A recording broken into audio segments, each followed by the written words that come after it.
হাসনাতের Facebook post যখন সেনাবাহিনীকে বিতর্কিত করেছে, এরপরে তাদের ইউটার্ন দেখেছি। এরপরে আজকে সার্জিসের ফেসবুক পোস্ট সেই ইউটার্নে নতুন করে আবার হাওয়া লাগিয়েছে এবং হাসনাতকে বিতর্কিত করেছে। হাসনাতের বিরোধিতা করেছেন সার্জিস আলম, বলেছেন সেনানিবাসে এরকম কোনো ঘটনা ঘটেনি, সেনাপ্রধান এরকম কোনো অ্যাপ্রোচ করেননি, হাসনাত এটা ফেসবুকে লিখে ভুল করেছে। ঠিক এই আলোচনাগুলো যখন চলছে তখন গতকালকে আমরা একটা ভিডিও ভাইরাল হতে দেখেছি।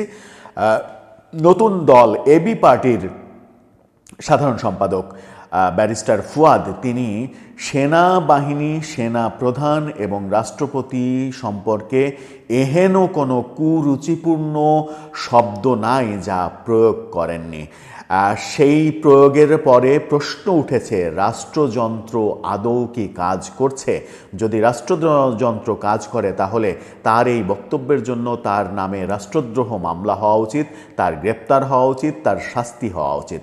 কি বলতে চাইলেন ব্যারিস্টার ফুয়াদ, সেটি নিয়ে নানা রকমের আলোচনা হচ্ছে সামাজিক যোগাযোগ মাধ্যমে। কি আলোচনা হচ্ছে, কি বললেন ব্যারিস্টার ফুয়াদ, কি বলতে চাইলেন, কি বোঝাতে চাইলেন তিনি, সেই আলোচনাই করব। এই ভিডিওতে থাকবেন পলিটিক্স টিভির নিয়মিত আয়োজনে।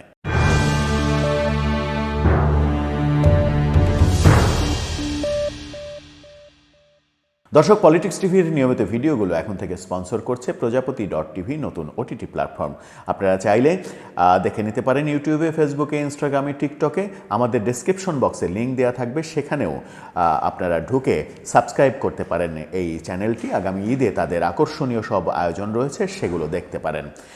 চলে যাচ্ছি মূল ভিডিওতে। বলছিলাম ব্যারিস্টার ফুয়াদের কথা, এবি পার্টির সাধারণ সম্পাদক। তিনি গতকালকে একটা ভিডিও ভাইরাল হয়েছে, সেই ভিডিওতে দেখা যাচ্ছে তিনি সেনাবাহিনী প্রধান, সেনাবাহিনী এবং রাষ্ট্রপতিকে যাচ্ছে তাই ভাষায় গালাগালি করছেন। রাষ্ট্রপতিকে কুকুর বলছেন,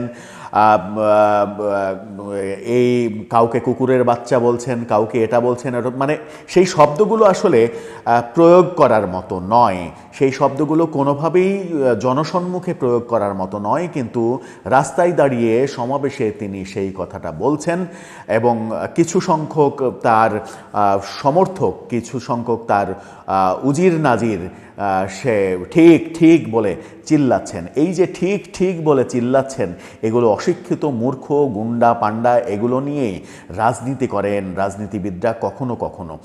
এই কাজটা যে ব্যারিস্টার ফুয়াদ করলেন, কি উদ্দেশ্যে করলেন, কি বোঝাতে চাইলেন, সেই বিতর্ক সামাজিক যোগাযোগ মাধ্যমে চলছে।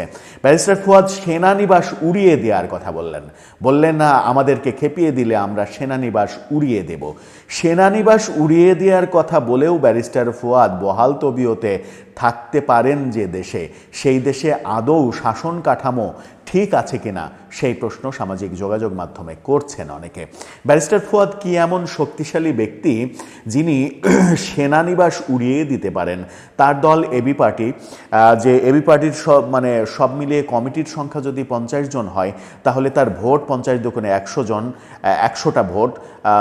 কারণ তার এবং তার স্ত্রীর ভোট, এই যদি 100টা ভোট হয়, যে দলের 100টা ভোট কিংবা 500টা ভোট নেই সারা দেশে, সেই দলের প্রধান যখন সেনানিবাস উড়িয়ে দিতে চায়, তখন সেটা যেমন হাস্যকর লাগে, তখন সেটা আশ্চর্যও লাগে যে এই ভিডিও ভাইরাল হওয়ার পরেও রাষ্ট্রযন্ত্র চুপ রয়েছে। হাসনাত আবদুল্লাহ সেনাবাহিনীর সম্পর্কে যাচ্ছে তাই জঘন্য মন্তব্য করার পরেও তার বিরুদ্ধে কোনো অ্যাকশান হচ্ছে না, যখন তার সহযোদ্ধা প্রমাণ করছেন যে এই ঘটনাগুলো ঘটেনি, হাসনাত আবদুল্লাহ মিথ্যা বলছেন, কিন্তু তার বিরুদ্ধে কোনো অ্যাকশান হচ্ছে না। এবি পার্টির সাধারণ সম্পাদক ব্যারিস্টার ফুয়াদ তিনি সেনানিবাস উড়িয়ে দিতে চাইছেন, রাষ্ট্রপতিকে কুকুরের সঙ্গে তুলনা করছেন। এই যে রাষ্ট্রদ্রোহ, এটা একেবারে স্পষ্ট যে রাষ্ট্রদ্রোহ। এই রাষ্ট্রদ্রোহ কর্ম করার পরেও তিনি বহাল তবিয়তে আছেন, রাষ্ট্র তার বিরুদ্ধে কোনো ব্যবস্থা নিচ্ছে না। সেনাবাহিনীও চুপ। সেনাবাহিনী আর কতটা অপমান সহ্য করবে, আর কতটা সর্বংসহা হবে সেনাবাহিনী, আর কতটা ধৈর্য ধরবে সেনাবাহিনী, সেই প্রশ্নটাও কিন্তু আসছে। সেনাপ্রধান প্রধান জেনারেল ওয়াকার অনেক ধৈর্যের পরীক্ষা দিচ্ছেন, তিনি একের পর এক ধৈর্যের পরীক্ষা তাকে দিতে হচ্ছে। হাসনাত আবদুল্লাহ যেভাবে তাকে আক্রমণ করার, ছোট করার চেষ্টা করেছেন, সেইখানেও তিনি ধৈর্যের পরীক্ষা দিয়েছেন। ব্যারিস্টার ফুয়াদের এটাও হয়তো তিনি মানে নীলকণ্ঠ হয়ে সেই বিষও গিলে নেবেন, কিন্তু কতদিন? এতে করে অন্য মানুষগুলো আশকারা পেয়ে যাবে। ঠিক ধরে নিই যে হাসনাত আবদুল্লাহ যে স্ট্যাটাস দিয়েছেন, কিংবা ব্যারিস্টার ফুয়াদ যে সেনানিবাস উড়িয়ে দিতে চাইলেন, একেবারে সেনানিবাসই উড়িয়ে দেবেন তিনি, এই কাণ্ড যদি কোনো সাধারণ মানুষ করতেন, কোনো সাধারণ মানুষ ফেসবুকে একটা লাইন লিখতেন, তাহলে কি তিনি অ্যারেস্ট না হয়ে থাকতেন? তাহলে কি 1 ঘন্টাও দেরি হতো তাকে অ্যারেস্ট করতে? এই প্রশ্নটা কিন্তু থেকেই যায়। তাহলে এত ক্ষমতাবান হলেন কিভাবে হাসনাত আবদুল্লাহ কিংবা ব্যারিস্টার ফুয়াদরা? প্রশ্নটা কোটি টাকার প্রশ্ন। কোটি টাকার প্রশ্নের আদৌ কোনো উত্তর আছে কিনা দর্শক আপনারাই বলতে পারেন। আপনার মতামত জানিয়ে লিখতে পারেন এই ভিডিওতে।